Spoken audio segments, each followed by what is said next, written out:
Welcome to Habitual Excellence presented by Value Capture. This podcast and our company helps you and your team achieve habitual excellence and get better every day by focusing on one clear goal, one set of values, and one way of working. In simple terms, we want to help you create more value by providing the best care in the safest environment for both patients and staff. To learn more about Value Capture and our services, visit www.valuecapturellc.com. Welcome to Habitual Excellence Leaders. This is the podcast where we get to talk to the healthcare leaders that have really done the most to make their values come true for everyone who works in the organization, producing value for the patients they serve and the communities that they serve. And I'm Ken Segel. I'm a co-founder of Value Capture, and for more than 21 years now, I've had the privilege of learning from and working to support those leaders. Certainly joining those ranks is James Shamiyeh, our guest today. Dr. Shamiyeh is the EVP and Chief Operating Officer for UT Medical. This is the University of Tennessee Academic Medical Center in Knoxville. And James, welcome to the program. Thank you. It's a pleasure to be here. We are really glad to have you with us today in an episode we've tentatively titled When Leaders Decide to Change the Way They Run the Place. And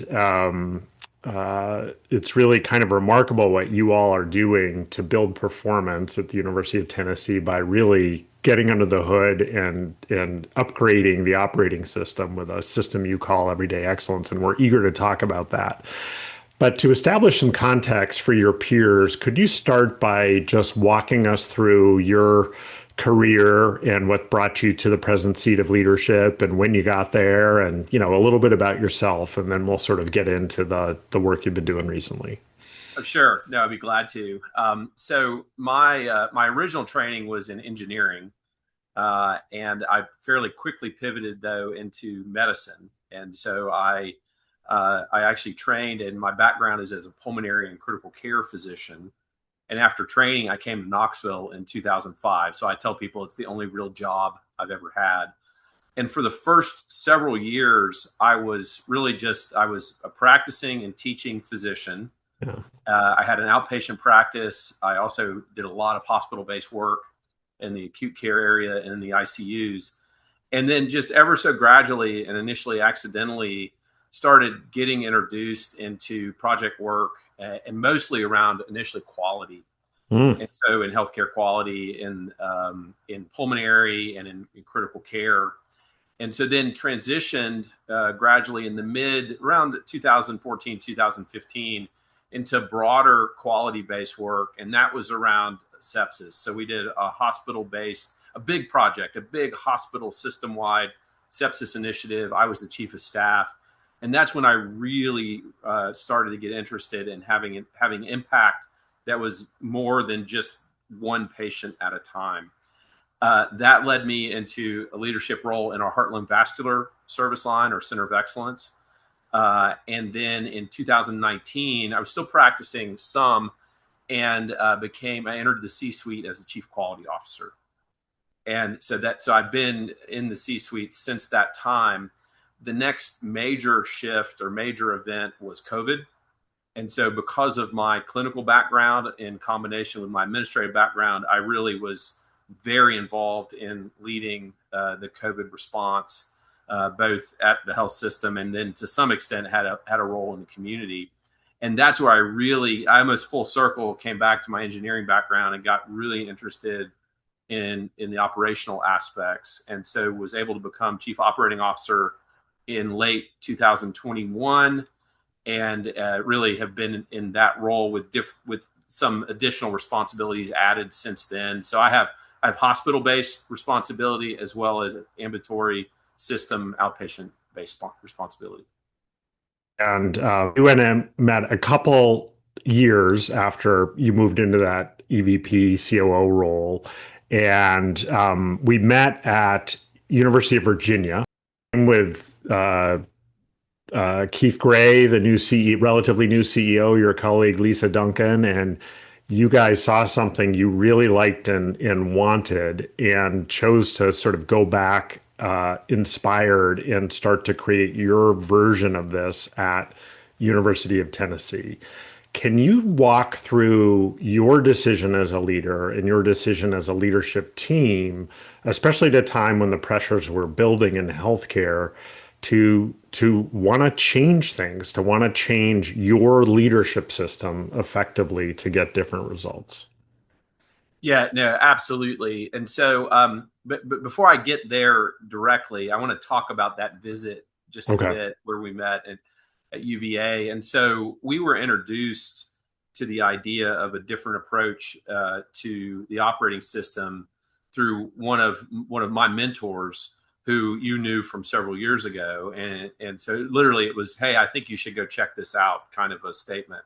And so, as you said, I, along with two of my colleagues, went to a day and a half, and really both heard about the approach to frontline problem solving, and then went and actually saw it. And Keith Gray, Dr. Gray, our president CEO, he said on the way home, he said, "Once you see it, you can't unsee it." Mm. And so it was one of those things where we just had to really immerse ourselves in how things could be different for us to really become invested in it. But so back to your original question, though, about why now did we decide this was something we wanted to do? And for me, kind of in my chief operating officer chair, it really got to where it was a question of sustainment. And so there were issues over time, and even this predates me being in the C-suite, where we would make progress, but we really had a difficult time sustaining that progress. And then there were other things where I remember one of the head of the operations center and I were talking, and it was the problem we've just been talking about year after year and just haven't really been able to solve. And so it's about having sustainable results, but it's also about not having those same conversations over and over about those nagging issues that you've just never been able to get over the finish line. And so for me, that's what this was about, is we need to try something different because we're having the same recurrent issues and the same conversations over and over. How do we stop doing that? Well, we need to try to do something different. That's great. And you saw my head going up and down, and I'm sure your peers sitting in the C-suites across North America, that sort of having the same conversation, having to solve the same problem again and again, sort of struggling with this adaptive gap we have in healthcare, I'm sure will resonate. So can you talk a little bit about the approach you've been building, learning and building and spreading at UT Medical now? What is the sort of leadership headset around it? What are some of the specific components? What is, what you call the everyday excellence system? Yeah. So, first of all, this is not our first rodeo at this kind of approach. I mean, we have the organization through the years has implemented components of it. And we went into this with a lot of our leaders just having some of the lean toolkit available to them. They'd been through lean training. They knew how to use certain things in certain situations, but it was not in any way kind of hardwired. And what was really, I think, different about this approach from prior approaches is the emphasis on the frontline problem solving. And so just this, I mean, it's cliche and we always say it, but the people who understand the work the best are the ones who are doing the work. And so you really need to invest in those people. And so what we are doing, and I can, in the period of time we have, I can get into whatever level of detail you would like, but we're marching through the organization with this time a different emphasis on coaching, teaching, and mentoring than what we had before. I think, this is about truly, not everybody comes at this at the same pace. And so you may have one area that picks up very quickly and they're able to solve to root. and they have a leader who intuitively gets it, and another who maybe needs to come along in a different way, and you Yeah. need to meet those different people really where they are. That is true. And well, we probably won't get into huge detail about it. I think just some of the things that you've highlighted are really striking. And I had the chance to be with y'all most recently, just last week. Um, including you're really running this through the operations leadership experts are doing for everybody else, right? You're sort of carrying it through operations, which is exciting. Um, and lots of other things that sort of we've seen associated with sustainability, building the capability of your own people to do it. So it's exciting to see and to see your commitment to it. Um, One of the things we really always focus on is what are sort of the lessons being learned by leaders, and especially in your top seats. What Yep. is in your mind? How have you changed? How have you grown? And sort of watch outs and must do's for other leaders around the country that would like to get more out of the effort that they're putting into improving every day. Yeah. So a few things. The basics of this that are on the surface are things like tiered huddles, for example. So okay, you Yeah. got to have tiered huddles. But I remember one of the quotes that you all gave us is if you're not solving problems, you don't have anything to huddle about. And so that may be a little bit of an oversimplification, but Yeah. it is true that as leaders we're always reflecting and asking ourselves, like in our tier 3, something we do now once a week that we never did before is we reflect on, have we solved any problems this week, and did we escalate the right things up to tier 3? Because really a tier 3 huddle is more than anything else a reflection on the health of your tier 2 huddles. And so, as a leader, I remember this was back in the original conference that when we met, but the idea was at my level, one of my number one responsibilities is to assess the health of the organization's operating system, and then decide and be able to identify in areas where it is not where it needs to be, why, and be able to work through those leaders. And the question is it an understanding gap? Is it a discipline gap? And I don't mean discipline like just like No, making yeah. sure you do it every Yeah. day, not the other kind of discipline. Is it is it that one thing we found out is some people just don't know how to solve to root. Yeah. Right. And so They we don't. all know if you're chasing the wrong problem, you're going to come up with the wrong solution. And so that was an epiphany for me. I've had several epiphanies along the way about my own role in all of Yeah. this. Another example, Ken, is we have a small shop. Our operations excellence group has 4 people in it. Yeah. And so the role of those folks used to be that we have an area that has a problem. And it was like, oh, we can't wait to be next. They're going to come and they're going to fix it for us. And so they would come in and fix it. And of course, there would be collaboration. And they'd hand the keys over and say, okay, now we got to go on to our next thing. And those 4 people, their entire responsibility around this is completely changed. And they fundamentally see themselves as coaches, teachers, and mentors. Because there's only so much 4 people can do. But if Right. we truly have an army of problem solvers, and at least some of whom know how to solve to root and how to ask the right questions, then that's where the real power of this is. You're just describing these fundamental shifts that have to be made to get more out of, this performance, in our systems. And it's just so exciting to hear you articulate them and knowing that you're really acting on them and making it happen as a group, which is terrific. And I know how grateful that team is to have been put in the position that you're led by Lindsay Jennings, that you've put them in, which is terrific. Let's keep going with some of those epiphanies and keys because you just are stringing them together so powerfully. You talked earlier about the people who do the work and building their capability to solve and innovate really individually and as teams. You said something to me as we prepared about having underestimated both the challenge of that and the kind of joys of it. So I wonder if there's a story or two or an insight you could provide about that investment in people that you're making. Yeah, no, yeah, absolutely. So, well, so one of the things is that one of the tools you introduced to us, and it, there are different names for it, but you call it the four box, Yeah. which is really it's a mechanism to it's an eight version of an A3 solving to root. What are you going to test? But as you go around to, I mean, we're rolling this out in the organization in cohorts. Yeah. And so we've gotten faster as we've gone along. Yeah.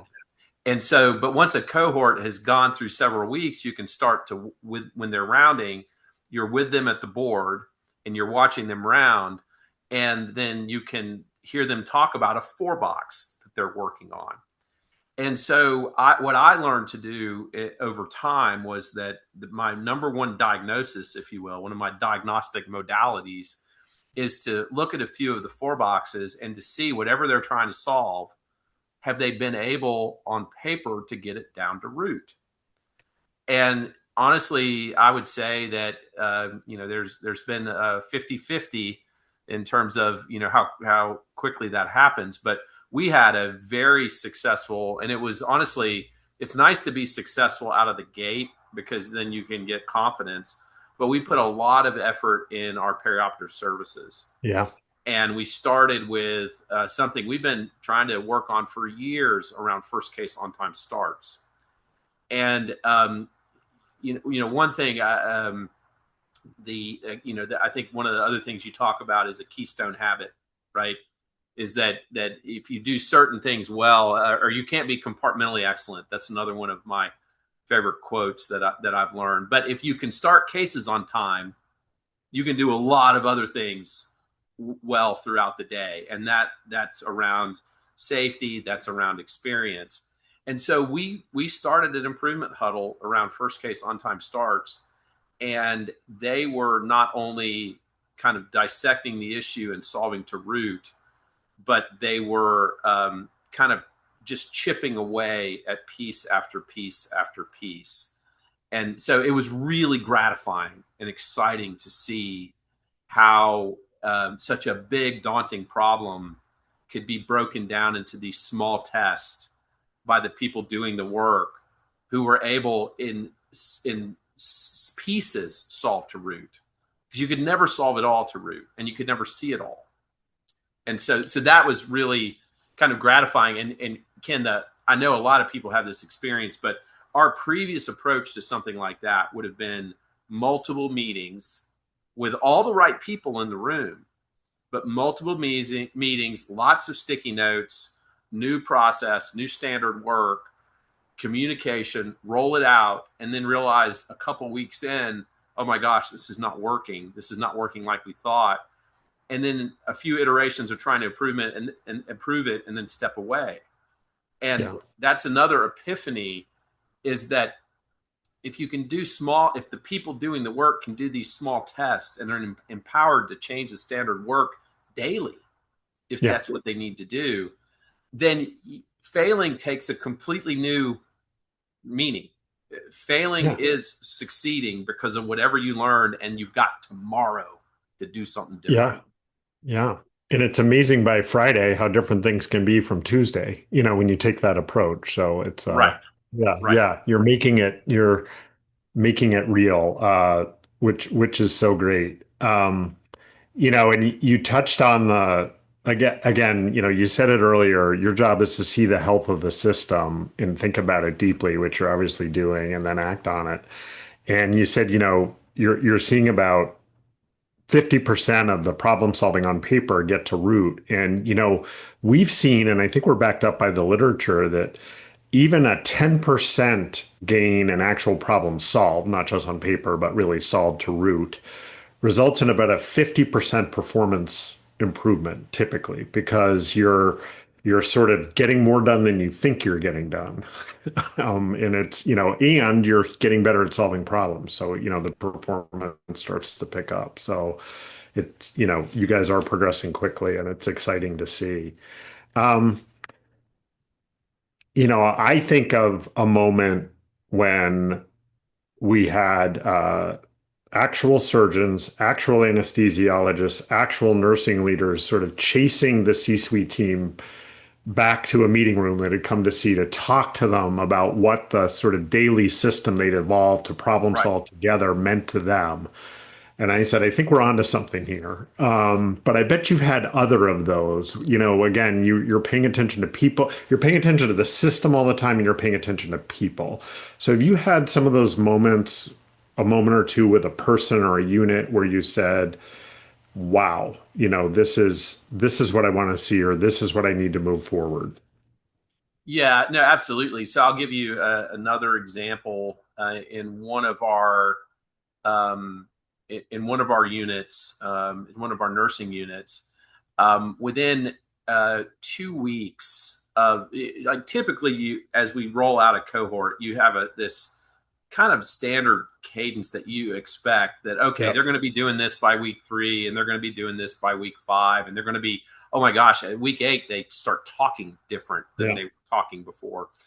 But one of our units, the nurse manager picked up on this so quickly that, and this is the epiphany here is that um, that one of the lessons is that there is, as you're learning, there's no problem too small to solve. Mm.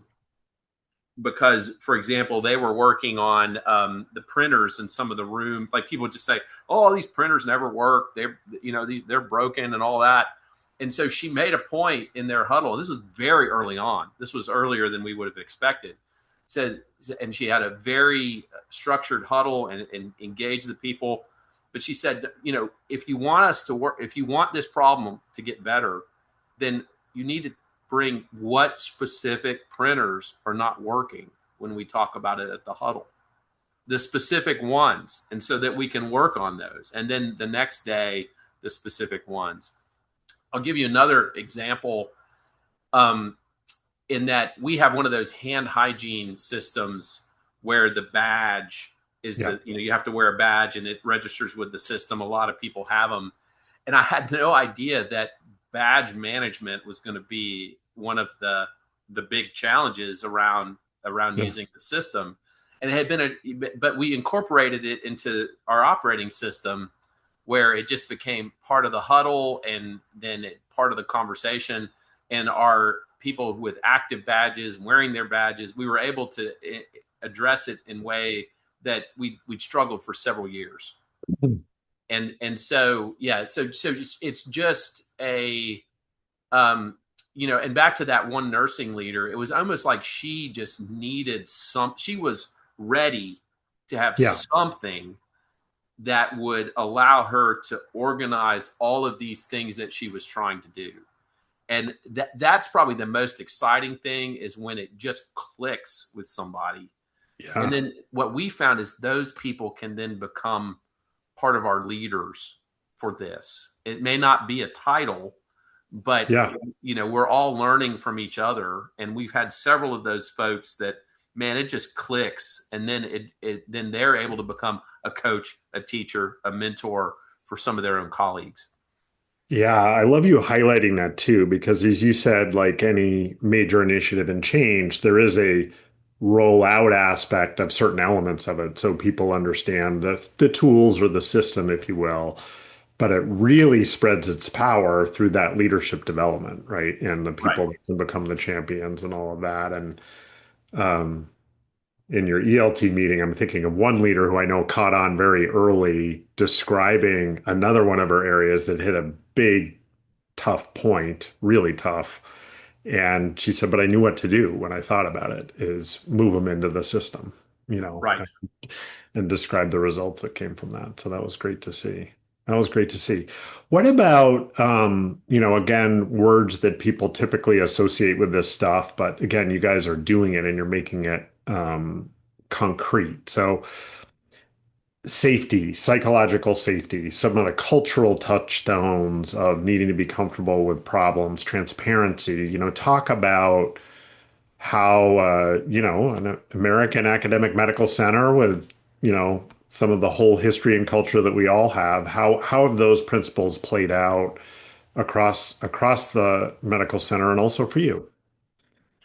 Yeah, no, absolutely. So as we go through the formal kind of teaching in the early part of each cohort, the concept of psychological safety is very much emphasized. And what we have found is that in certain pockets, we've been able to transform what may have been a blame culture Yeah.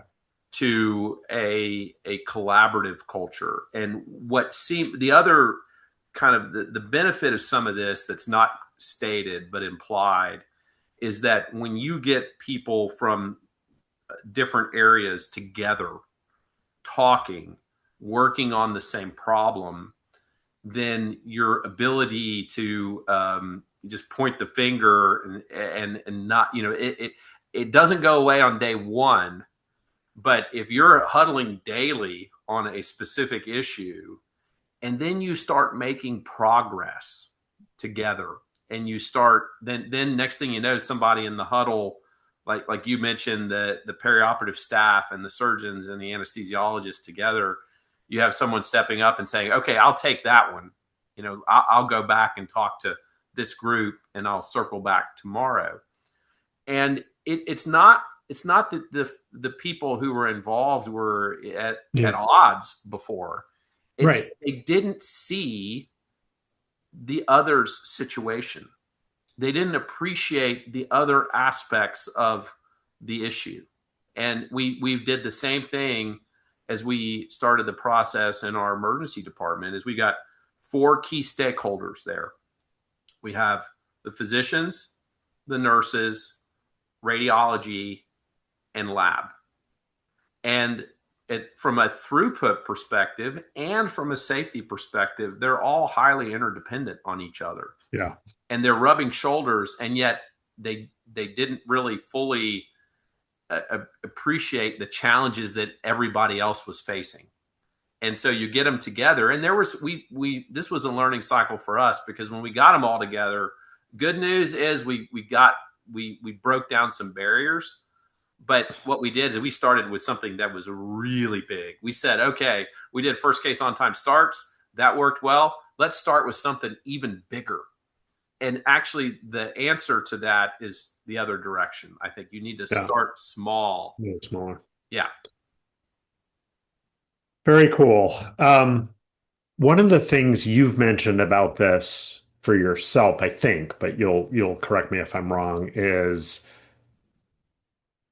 a leader realizing they can't be too guarded about this stuff. They have to show some vulnerability. Is that true? Is that a journey you've gone on or coached others on, or? Yeah, I think a lot of us have, honestly, because for example, I mean, it's not easy to make a commitment to make these changes. So for example, I can say that one of the things I'm still very much working on, and we're well on this journey, is, how do I integrate this into my schedule? Because everybody is so busy. We've got a lot of the demands of healthcare that are pulling us in so many different directions. I told you I came on the recording for this on 2 wheels because it's been a crazy day. Yeah. And so, being willing to just acknowledge that we're all learning, and that I've had moments during this journey where I've been just exhilarated, moments where I've been discouraged. But as long as you can it's like anything else, it's about growth and forward movement. Yeah. And so as long as you can, in the grand scheme of things, whether it's for the organization or whether it's for yourself, say that there's growth and there's forward movement, And it kind of gets back to always the small test of change. That can be at a personal level too. Like I even some of this operating system stuff, you can look in the mirror and you can apply it and say, well, maybe if I was just making a small test or small change and I could assess whether it's working as opposed to just needing to completely change my calendar. And then you get permission. You end up giving yourself permission to do that. And so I do think that it's hard, when no matter how much you say psychological safety, when you're with people in a huddle and you're trying to coach, there's always still going to be that element of, oh, you're telling me I could have done better. Mm-hmm. And so the leader's job in part is to say, look, I can do better. I'm learning. I could have done that better last week. And so we're all just trying to improve. And I think that's kind of back to that psychological safety. It's an important piece of that. So powerful. So powerful. James, very early on in our discussion today, you talked about how you use reflection in tier 3. And one of the things that's been really exciting for us is to see UT Medical, through your Keith's leadership, Lisa's in particular, adopt reflection as a part of this cycle. Not seeing it as a waste of time, but something that happens regularly and not forever, but just in a focused way for a focused purpose. Could you talk about that a little bit?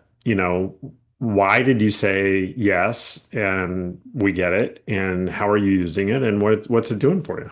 Well, yeah, I think that, that gets back to, I'll be practical and then I'll be a little more kind of 30,000 feet. Fine. The practical piece of it is, as we went through the first 2 cohorts, we saw the value of the team reflecting on what they were doing working. That's the like if there was an hour reflection of the group doing the work. And I know, your instinct is, oh my gosh, we're going to spend an hour doing this. Do we not have other things to do? But when you realize that that's where the vulnerability is, that's where, honestly, if people are not bought in, that's where they need to be able to share that and not be judged, but to understand where they're coming from. And also, I think that that's where people who maybe just didn't appreciate the situation the others were in, it was during those reflections that it came out. And so we said, this seems like an important piece of the equation. And and it was also if we made bigger leaps forward, it was usually as a result of some of the conversation and the reflections.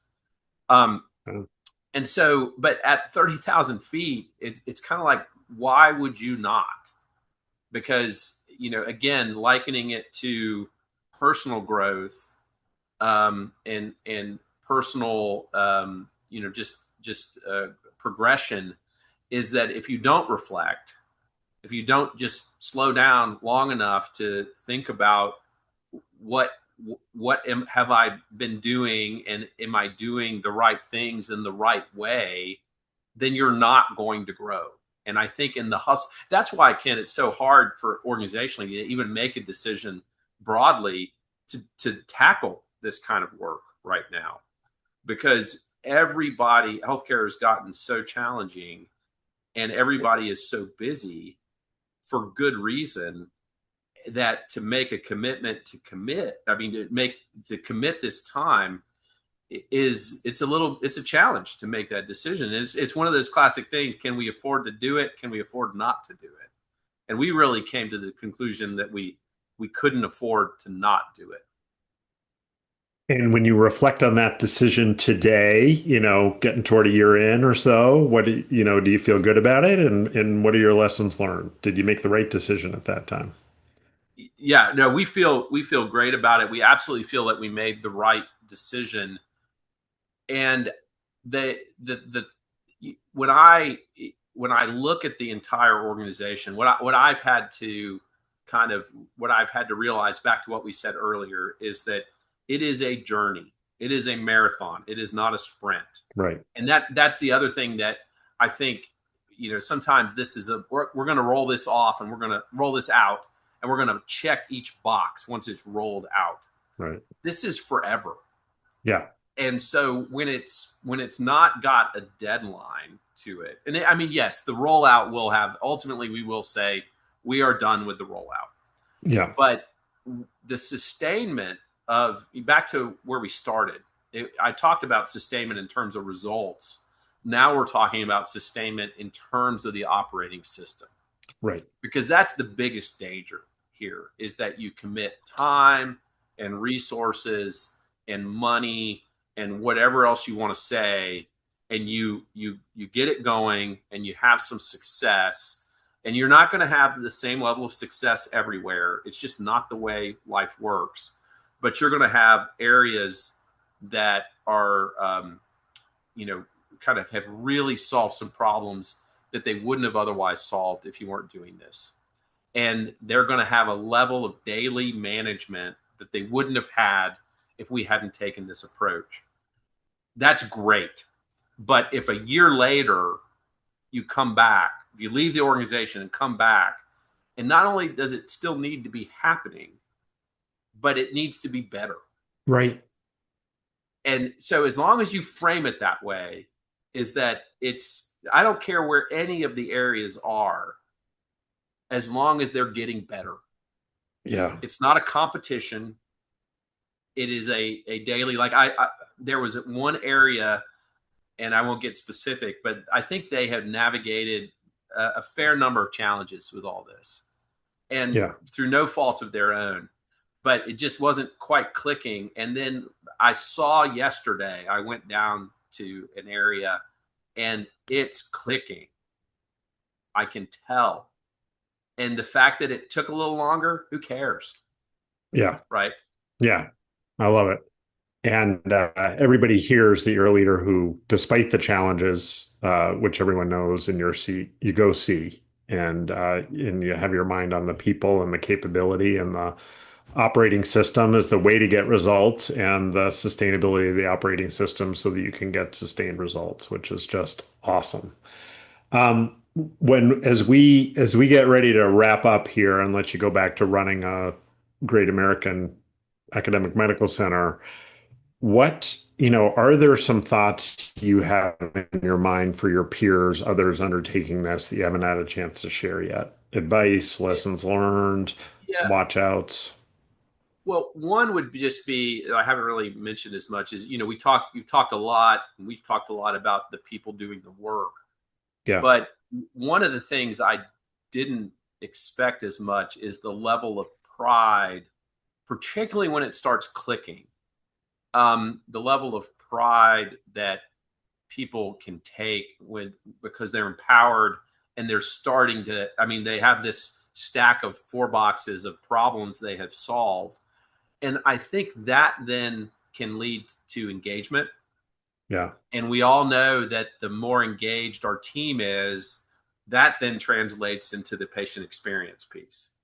And so that's one thing I want to emphasize, is that was an unintended positive effect with it. And then the other thing is that another thing we've not talked about as much specifically, but the kind of the core of this is safety, to have it be a much more,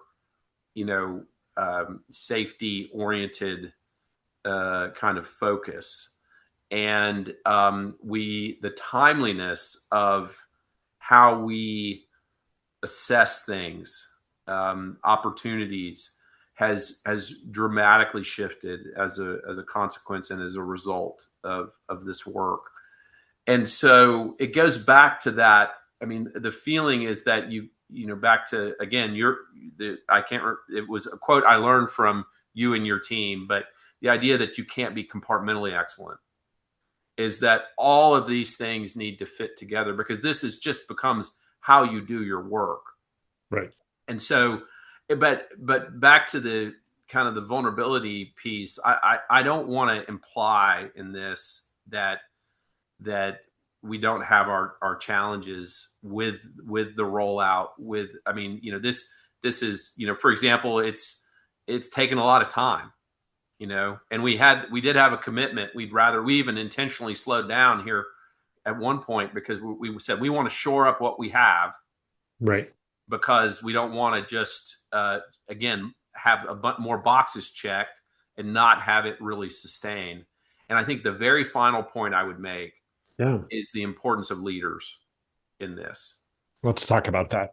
Yeah. And so, at the level of the C-suite, at the level of the CEO, part of the reason why it took us a little while after that trip to UVA for us to decide to commit was that we had to make sure that we were all on board as leaders, because that they are the drivers and the sustainers, because it has to be about, when I'm in a one-on-one with one of my leaders or when they're with one of their leaders, part of that one-on-one should be assessing the health of the operating system.